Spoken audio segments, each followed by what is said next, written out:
안녕하십니까. 김경국TV 시작하겠습니다.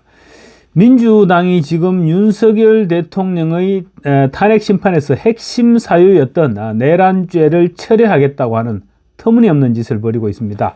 이재명이 엄청 바빠졌기 때문입니다. 이재명도 지금 정신적 여유가 전혀 없어졌기 때문에 깊이 고민하지 못하고 있는 것입니다.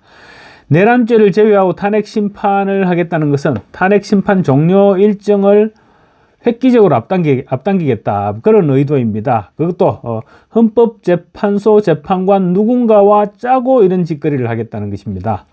그런데 과연 민주당의 뜻대로 될까요? 논리적으로는 말도 안 되는 얘기입니다. 그런데 이제 문제는 민주당이 헌법재판소 재판관 누군가와 내통하고 있다는 점이 지금 문제로 지적할 수 있는 부분이죠. 헌법재판관 가운데 이재명의 부역자가 있다는 것입니다. 이 부분이 민주당과 헌법재판소의 위크 포인트입니다. 이 부분을 집중 공격해야 할 것입니다. 탄핵 심판 과정에서 민주당과 헌재가 뒷거래를 했다는 점이 부각되면 국민 여론도 움직일 수 있습니다. 다만 헌법재판소는 지금 일방적으로 1월 14일, 16일, 21일, 23일 그리고 2월 4일로 1차에서 5차까지 변론 기일을 일방적으로 지정해둔 상황이다. 이런 부분은 좀 찝찝한 부분입니다. 국민의힘이 제대로 반격하지 못하면 뒤통수를 맞을 수도 있다는 것입니다. 윤석열 대통령 측이 내란죄에 대한 증거조사가 이루어져야 한다, 이렇게 강하게 반발하면서 헌법재판소는 국회 측에 추가 서면 자료를 제출하라, 이렇게 요구를 해둔 상태입니다. 내란죄를 윤 대통령의 탄핵 심판 대상에 포함시킬지 여부는 빠르면 오는 14일부터 진행되는 정식 변론 기일에서 결정될 전망입니다. 따라서 그전에 모든 수단과 방법을 동원해서 헌법재판관의 뒷거래를 압박하고 여론전을 치열하게 전개해야 될 것입니다. 이재명의 부역자에 대한 색출 작업으로 여론을 환기시킬 필요도 있습니다. 법조계에서는 탄핵소추 의결서에 담긴 내란죄를 임의로 배제한다면 심판 절차는 적법성 논란이 일어날 수 있다, 이렇게 지적하고 있습니다. 국민의힘도 국회에서 의결된 탄핵 사유를 변경하려면 국회 의결 절차를 다시 거쳐야 한다며 대대적으로 들고 일어났습니다. 국회에서 탄핵 표결을 다시 해야 된다는 얘기죠. 학계에서도 말도 안 되는 짓거리라는 반발이 이어지고 있습니다. 내란죄를 탄핵 심판에서 철회하겠다는 민주당의 전략이 얼마나 엉터리냐면, 윤 대통령 탄핵 사건에서 국회가 제출한 탄핵 소추서는 총 44페이지입니다. 탄핵 소추 사유를 다룬 본문의 분량은 총 33페이지고 윤 대통령의 12월 12일 담화 인용 부분을 제외하면 실질적으로 소추 사유로 적시된 분량은 27페이지입니다. 여기에서 내란죄를 철회할 경우 윤 대통령의 탄핵 소추안은 8페이지 분량만 남게 된다는 것이 이호선 국민대학교 법과대학장의 설명입니다. 이게 무슨 개 같은 경우입니까? 국회의 탄핵소추 사유서 첫머리에 내란죄가 언급되어 있습니다. 뿐만 아니라 탄핵소추 사유 70%에 해당하는 내란죄를 정작 탄핵 심판 사유에서 제외시키겠다는 것입니다. 이에 대해 이 교수는 탄핵소추 사유서 중 적시된 사유 27페이지 중에서 12페이지 분량이 내란죄를 전제하고 또 핵심으로 구성 기술되어 있다. 내란죄를 철회하게 되면 탄핵소추서에 남는 부분은 전체 사유 중 30%에 불과하게 된다라고 지적을 했습니다. 이 교수는 또 이런 상황에서 헌법재판소가 변론 기일을 유지하는 것 자체가 위법하다고도 주장했습니다. 국회 측의 내란죄 철회는 자신들의 주장에 명백한 하자를 인정한 것으로 핵심 의제가 사라진 만큼 헌재가 탄핵 심판을 지속할 이유가 없다는 것입니다. 한마디로 탄핵 소추안을 각하시켜야 한다는 주장인 것입니다. 이 교수는 또 헌법재판소를 상대로 서울행정법원에 탄핵심판 변론기일 사전지정행위 무효확인 소송, 그리고 변론기일 지정행위 집행정지 소송, 이 두 가지 소송을 냈다고도 밝혔습니다. 탄핵심판 사건에서 내란죄가 철회된 것과 관련해서 헌재가 본안 판결을 전제로 변론기일을 잡은 것은 무효이므로 그 집행을 정지해달라고 요청한 것입니다.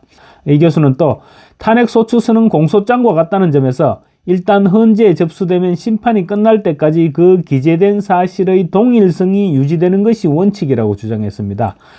굳이 법학 교수나 법조인들이 아니라도 들어보니 충분히 이해할 수 있는 그런 설명입니다. 이 교수는 특히 국회가 예비 판결문 성격을 지닌 탄핵소추서에 심각한 하자가 있다는 점을 인정했음에도 불구하고 헌재가 탄핵 심판을 각하하지 않고 변론 기일을 지정한 것도 부당하다고 강조했습니다. 탄핵 소추 자체가 심각한 하자를 띠게 됨에 따라서 무효가 되는 만큼 탄핵 소추 심판을 각하해야 마땅하고, 따라서 본안 판단에 나아갈 필요조차 없어서 변론을 종결했어야 되는데 변론 기일을 지정한 것은 잘못됐다는 지적인 것입니다.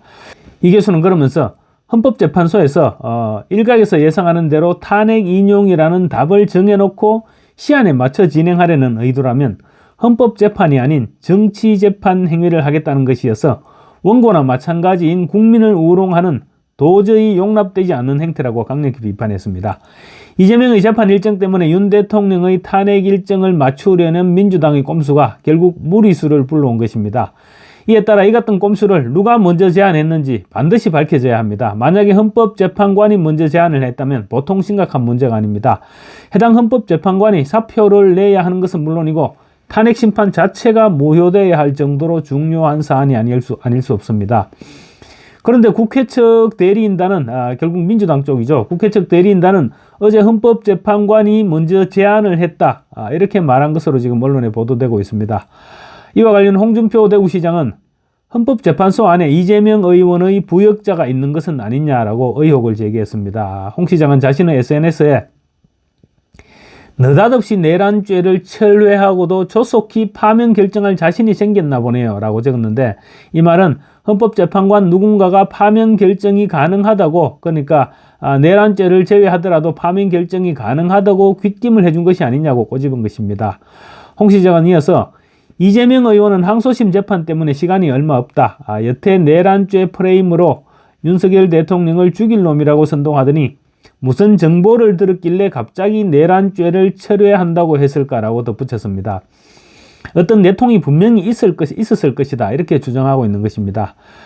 이와 관련 민주당 측에서는 누가 먼저 요청했는지가 지금 명확하지 않다, 이렇게 말을 아끼는 분위기인데, 국민의힘에서는 헌법재판소에서 먼저 제안을 했던 것으로 보고 있습니다. 국민의힘은 판사가 검사에게 전화를 걸어서 합을 맞춘 격이 아니냐라고 비판하고 있습니다.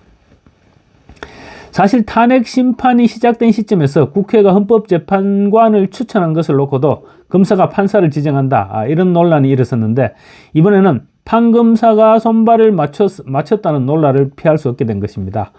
탄핵 결론을 빨리 내기 위해서 민주당도 헌법재판소가 짜고 치다가 들통이 난 것인데, 헌재가 이 정도 상황에서도 밀어붙인다면 이는 또 다른 형태의 내란이라고까지 하지 않을 수 없습니다.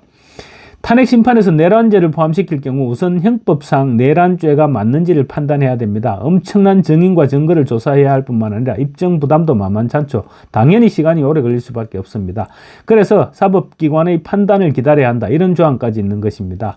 그런데 대통령의 비상계엄이라는 그 행위에만 집중해서 위헌성을 따져 묻게 된다면 훨씬 더 빠르고 신속하게 결론을 내릴 수 있게 되고, 민주당이 그 부분을 노린 것입니다. 국민의힘은 탄핵 심판에서 내란죄를 철회시킨 것을 놓고 안고 없는 찐빵이 아니라 찐빵 없는 찐빵이다, 이렇게 반발하고 있는데, 만약 헌법재판소에서 밀어붙여 버린다면 여론전 이외에는 또렷한 방법이 없는 것도 사실입니다. 이호선 교수가 제기한 소송이 어떤 결론을 내릴지는 몰라도 소송 결과를 마냥 기다릴 수도 없는 일입니다. 다만 이번 일을 계기로 여권이 결집하는 분위기가 감지되고 있죠. 그 같은 분위기가 여론을 결집시켜 나간다면 헌법재판소를 압박할 수 있는 좋은 무기가 될 수도 있을 것입니다. 그리고 또 14일로 예정된 정식 변론 기일을 앞두고 헌법재판관이 민주당과 뒷거래를 통해서 내란죄 철회를 제안했다는 점을 최대한 부각시킨다면 여론전에서 유리한 고지를 점령할 수 있을 것입니다. 이재명이 이 시점에 위험을 무릅쓰고 내란죄를 탄핵 심판에서 제외시키겠다는 결정을 한 것은 그만큼 다급해졌기 때문입니다. 윤 대통령과 국민의힘 지지율이 동반해서 급상승하고 있죠. 동반 폭등하고 있고, 여론도 갈수록 지금 윤 대통령의 계엄 선포에 우호적으로 바뀌고 있습니다. 그뿐만 아니라 지금 이재명은 자신의 선거법 위반 그리고 위정교사 혐의에 대한 항소심 재판이 다가오니까 더 이상은 기다릴 수 없다는 다급함이 작용하고 있는 것입니다. 원래 서두르면 그르친다고 했습니다. 국민의힘은 여기서 절대로 물러서면 안 됩니다. 이재명은 마음이 급해지면 꼭 똥볼을 차는 경향이 있으니까 그 부분을 최대한 활용해야 됩니다. 국민의힘도 이제 제발 좀 원칙만 따지지 말고 이기기 위해서는 수단과 방법을 가리지 않는 독한 기운, 독기를 길러야 할 타이밍입니다. 그렇지 않으면 이재명을 절대 이길 수 없다는 점을 다시 한번 염두에 둬야 할 것 같습니다. 감사합니다.